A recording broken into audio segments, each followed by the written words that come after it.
Clément Roch a un consultant qui habite la région parisienne. Il a investi il y a 5 ans dans une résidence à Bergerac, sans même aller sur place.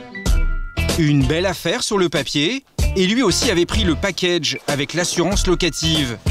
Le promoteur devait s'occuper de la location, mais pendant les 12 premiers mois, il n'a trouvé personne. De septembre 2005 à septembre 2006, en gros, nous, on ne s'en est pas vraiment occupé. Est-ce que vous aviez l'assurance et vous vous êtes dit, bon, tout va bien? Oui, c'est vrai. On s'est un peu fait avoir par cette assurance. Enfin, au contraire, c'était un confort. Donc, on était dans une situation de confort et du coup, on ne s'est pas inquiété. Avec son assurance, Clément a bien touché l'équivalent des 12 premiers mois de loyer. Mais ça n'a pas réglé tous les problèmes, loin de là. Lorsqu'on achète un appartement en défiscalisation, il y a une vraie contrainte. Par exemple, vous devez louer avant 12 mois.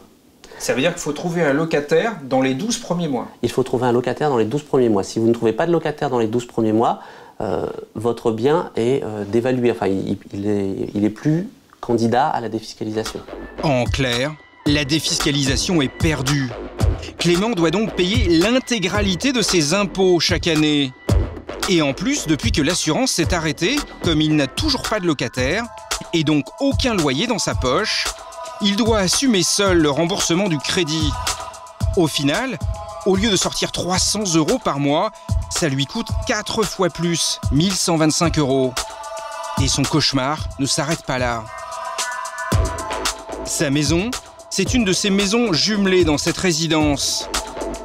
Pour s'en sortir, Clément a décidé de la vendre.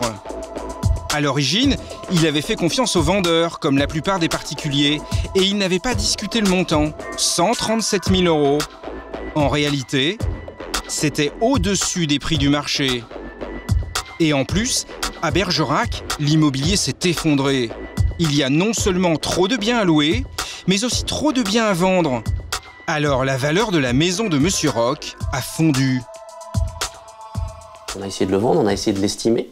Donc les agences l'ont estimé, alors qu'il nous reste encore 130 000 € à rembourser, les agences nous l'ont estimé à 80 000. Donc ça veut dire 50 000 € de perte tout de suite. Et comme il ne peut pas rembourser ces 50 000 € à sa banque, il lui est impossible de vendre. Ainsi, cette défiscalisation ratée plombe encore son budget, tous les mois, et la vie de sa famille.